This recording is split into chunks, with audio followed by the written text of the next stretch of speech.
Assalamualaikum warahmatullahi wabarakatuh. Perkenalkan, nama saya Jihan Fauzia dengan NIM 0562523999, Program Studi Sistem Informasi FKBJJ Bandung.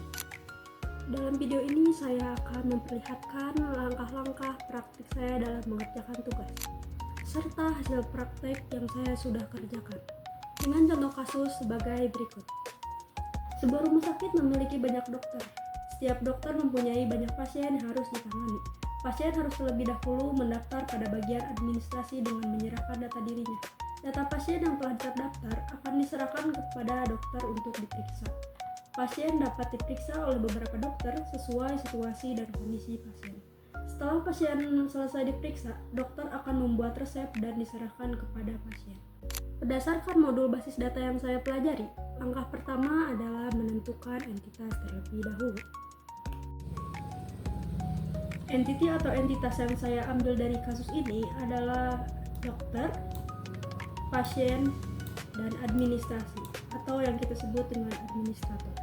Jadi saya akan buat terlebih dahulu 3 entitas ini di YED Graph Editor.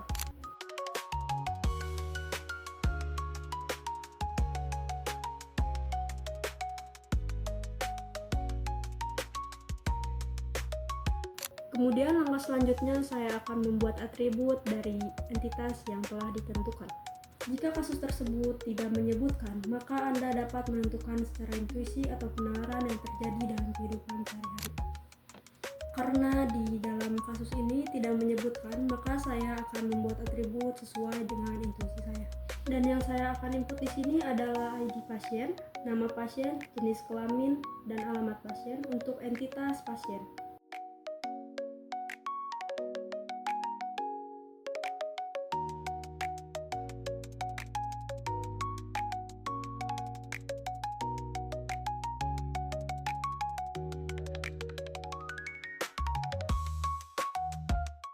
Atribut nama admin, waktu jaga, dan ID admin untuk entitas administrator.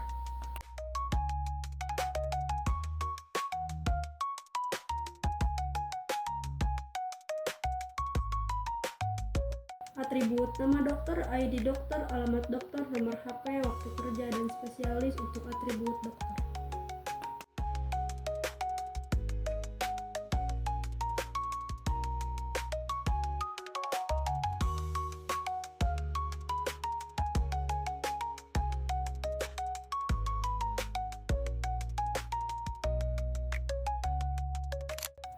Langkah selanjutnya adalah menentukan relasi.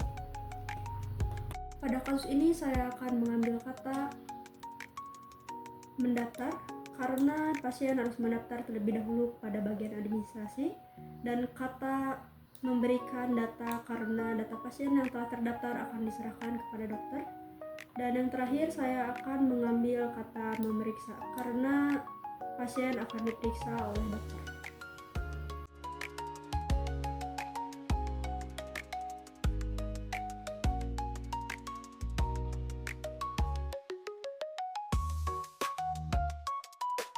Selanjutnya saya akan menambahkan derajat kardinalisasi. Kardinalisasi relasi menunjukkan jumlah maksimum entitas yang dapat berelasi dengan entitas pada himpunan entitas yang lain. Pada kasus ini, sebuah rumah sakit memiliki banyak dokter. Setiap dokter mempunyai banyak pasien, yang artinya banyak dokter memiliki banyak pasien. Dan pasien harus terlebih dahulu mendaftar pada bagian administrasi, yang artinya banyak pasien yang mendaftar ke banyak administrator.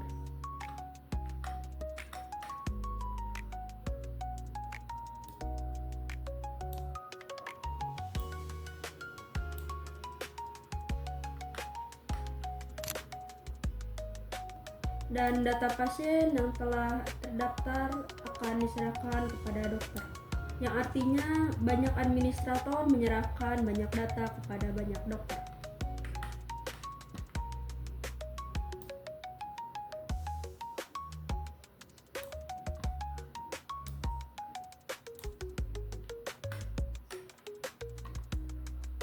Dan yang terakhir, pasien dapat diperiksa oleh beberapa dokter sesuai dengan situasi dan kondisi pasien, yang artinya banyak dokter dapat memeriksa banyak pasien.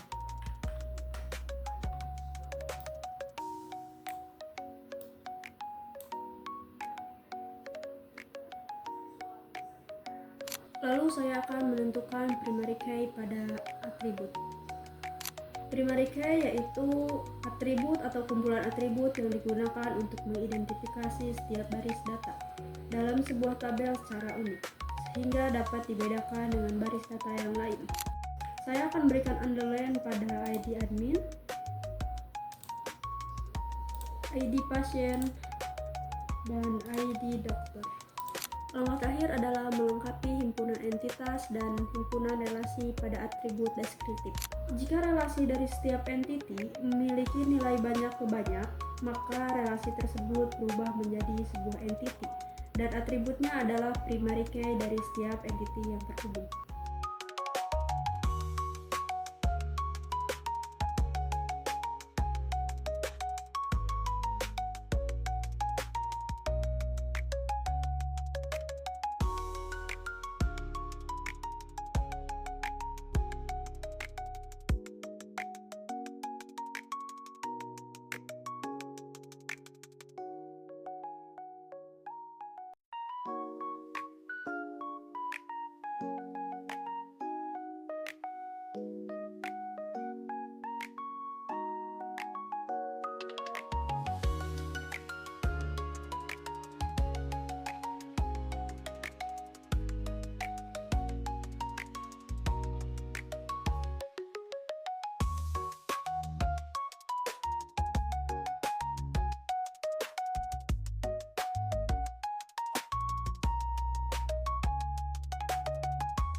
Dan ini adalah final dari entity relationship diagram sesuai dengan kasus yang diberikan.